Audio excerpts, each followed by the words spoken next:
Renu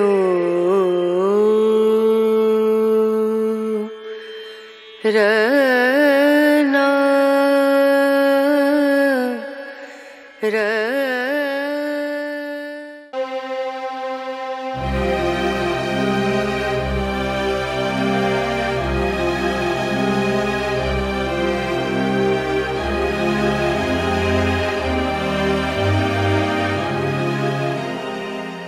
Alexander Severus menjabat sebagai Kaisar Romawi dari tahun 222 Masehi hingga kematiannya yang terlalu dini pada tahun 235 Masehi.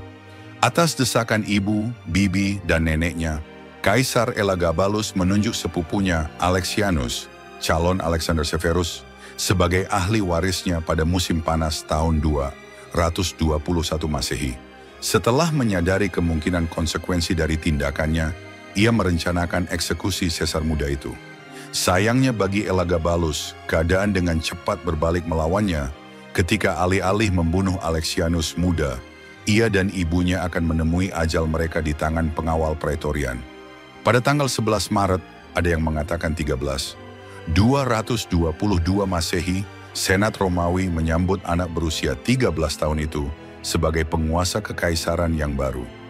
Marcus Julius Caesius Alexianus, Alexander Severus, lahir di kota Venetian Caesarea pada tahun 208 Masehi. Tanggal pastinya tidak diketahui. Dari pasangan Caesius Marcianus dan Julia Avita Mamaea, keponakan Julia Domna, istri kedua Kaisar Septimius Severus. Sejarawan Herodian menulis bahwa Alexianus sebenarnya dinamai menurut nama Raja Makedonia, Alexander Agung. Seperti sepupunya Elagabalus, Alexianus juga merupakan pendeta dewa matahari Elagabal di kota Emesa di Syria, sesuatu yang sangat dirahasiakan oleh ibunya. Pada musim panas tahun 221 Masehi, ibu dan nenek Alexianus, Julia Maesa, serta bibinya, Julia Soaemias, meyakinkan Kaisar Elagabalus untuk menunjuk sepupu mudanya sebagai ahli warisnya dan memberinya gelar Caesar dengan mengatakan kepadanya bahwa pengangkatan itu akan memberinya lebih banyak waktu untuk berdoa dan menari di altar Elagabal. Kenyataannya, mereka khawatir bahwa upayanya untuk mengganti agama tradisional Roma dengan agama Elagabal serta gaya hidupnya yang tidak ortodoks akan membawa kehancurannya. Dan rencana Elagabalus untuk membunuh sepupunya gagal. Kemungkinan penyuapan dari Garda Praetorian diduga. Agar dia diterima oleh Garda, ibu Alexianus menggunakan tipu muslihat yang sama yang telah digunakan untuk Elagabalus, yaitu bahwa Alexianus adalah putra tidak sah Kaisar Caracalla. Dengan kematian Elagabalus, Alexianus, yang sebelumnya bernama Marcus Aurelius Severus Alexander, dikukuhkan oleh Senat Romawi sebagai kaisar, menjadikannya kaisar termuda kedua yang pernah menduduki takhta kedua setelah Elagabalus. Akan tetapi, kaisar muda itu tidak pernah diberi wewenang nyata karena pemerintahan akan diserahkan sepenuhnya kepada ibu dan neneknya, yang terakhir meninggal pada tahun 224 Masehi. Sejarawan Cassius Dio menulis, ia segera mengangkat Augusta sebagai ibunya, dan ia mengambil alih pengarahan segala urusan dan mengumpulkan orang-orang bijak di sekitar putranya agar mereka dapat membentuk kebiasaan-kebiasaan putranya dengan benar. Ia juga memilih orang-orang terbaik di Senat sebagai penasihat, memberitahu mereka tentang segala hal yang harus dilakukan. Untuk memudahkan transisi dan menghapus memori Elagabalus, serta mendapatkan kembali kepercayaan warga Roma, kultus Elagabal disingkirkan dan dewa-dewa lama dikembalikan. Ibu Alexander ingin menggambarkan kaisar muda itu sebagai anak laki-laki Romawi pada umumnya, tanpa ikatan dengan Dewa Surya. Batu hitam besar yang berada di Bukit Palaten, simbol kultus Elagabal, dikembalikan ke Emesa. Elagabalum, kuil yang dibangun untuk menghormati Elagabal, diubah namanya menjadi kuil Jupiter Ultor. Terakhir, untuk menenangkan banyak anggota aristokrasi lama, yang jauh lebih cakap dan berpengalaman daripada antek-antek Suriah yang ditunjuk di bawah Elagabalus, dikembalikan ke posisi mereka sebelumnya. Perubahan ini memungkinkan pemerintah untuk kembali ke mentalitas yang lebih konservatif.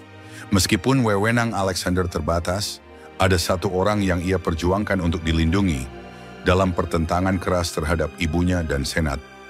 Sejarawan dan senator Cassius Dio yang telah diangkat menjadi konsul untuk kedua kalinya. Dalam Roman historinya, Cassius Dio menulis tentang hubungannya dengan Alexander. Akan tetapi Alexander tidak menghiraukan mereka, tetapi sebaliknya menghormatiku dengan berbagai cara, khususnya dengan mengangkatku menjadi konsul untuk kedua kalinya. Ia menjadi takut bahwa mereka akan membunuhku jika mereka melihatku mengenakan lencana jabatanku. Jadi ia memintaku untuk menghabiskan masa jabatan konsulku di Italia, di suatu tempat di luar Roma. Julia Mamaea, yang dikenal sebagai Ibu Kaisar, dan perkemahan serta Senat dan negara, membentuk komite senator yang beranggotakan 16 orang untuk menasihati Kaisar muda yang merupakan upaya terang-terangan untuk memperbaiki keretakan antara takhta kekaisaran dan Senat. Secara pribadi, ia juga mempekerjakan seorang penasihat pribadi bernama Domitius Ulpianus, atau Ulpian, komandan Garda Praetorian dan mantan pengacara. Ia melihatnya sebagai seseorang yang dapat menggunakan keahlian hukumnya untuk membantu urusan pemerintahan. Sementara ia membantu memperkenalkan beberapa reformasi, pengurangan pajak, saluran air baru, dan proyek pembangunan, ide-idenya yang kuno tentang disiplin membuat marah banyak orang di dalam Garda. Pada tahun 224 Masehi, keterasingan antara Garda dan komandan mereka menyebabkan sekitar 3 hari kerusuhan antara orang-orang Roma dan Garda. Kerusuhan tersebut menyebabkan kematian 2 komandan, Julius Flavianus dan Gerenius Crestus. Keduanya dibunuh atas perintah Ulpian. Pengawal Praetorian bereaksi, mengejar dan membunuh Ulpian di istana kekaisaran. Pembunuhnya, Marcus Aurelius Epagottus, dihadiahi. Alexander dan ibunya dibujuk untuk mengangkatnya dengan jabatan gubernur Mesir, tetapi dia juga kemudian dibunuh. Mengingat tindakan berlebihan pendahulunya dan berharap untuk menghindari kontroversi, pada tahun 227 Masehi, Julia Mamaea merasa perlu untuk menikahkan kaisar muda itu dengan keluarga bangsawan yang terhormat. Dia memilih keluarga Seius Sallustius Macrinus yang putrinya Gnaea Sea Herenia Sulustia Barbia Orbiana adalah calon pengantinnya. Sayangnya bagi Alexander dan Gnaea, ibu kaisar menjadi cemburu pada pengantin muda itu. Dia tidak ingin wanita lain memiliki gelar Augusta dan mengusirnya dari istana. Ayahnya, yang beberapa orang percaya telah menerima gelar Caesar, menemukan keamanan bagi mereka berdua di kamp pengawal Praetorian. Tetapi ini dipandang sebagai tindakan pemberontakan. Akibatnya, dia diasingkan ke Afrika Utara dan dia dieksekusi. Alexander tidak akan pernah menikah lagi, sementara kekaisaran tetap relatif damai selama pemerintahan Kaisar Elagabalus. Tidak demikian halnya dengan Alexander.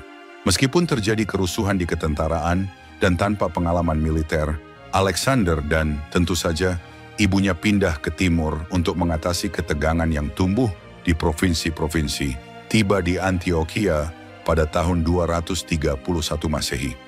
Pada tahun 226 Masehi, Raja Persia Ardashir, Artaxerxes, telah menggulingkan Raja Partia Artabanus dan mengambil alih kekuasaan penuh sebagai penguasa Partia, bergerak cepat ke Mesopotamia yang merupakan ancaman nyata bagi provinsi-provinsi timur Roma. Meskipun pemberontakan yang gagal di Mesir dan tanpa dukungan penuh dari pasukannya, Kaisar memutuskan untuk melancarkan serangan ke Ardashir. Para komandan Romawi memilih serangan 3 cabang. Satu bagian dari pasukan mendorong ke Iran Utara, yang kedua bermigrasi ke bawah Efrat ke Teluk Persia, dan yang terakhir bergerak menuju ibu kota Partia, Ktesiphon. Sayangnya, kehati-hatian ekstrim Alexander dan kurangnya serangan terkoordinasi mengakibatkan kerugian besar dan apa yang hanya bisa disebut kegagalan. Meskipun dianggap sebagai keberhasilan yang wajar karena pasukan Persia tidak maju, Alexander kembali ke Roma pada tahun 233 Masehi dengan moral pasukan yang rusak parah dan Kaisar mencapnya sebagai seorang pengecut. Sebaliknya, Ardashir akan mendirikan dinasti Sasanid yang akan memerintah Persia selama lebih dari 400 tahun.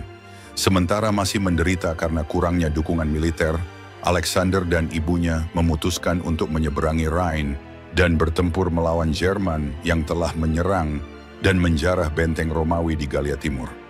Sekali lagi, ia memasuki pertempuran tanpa rencana yang pasti.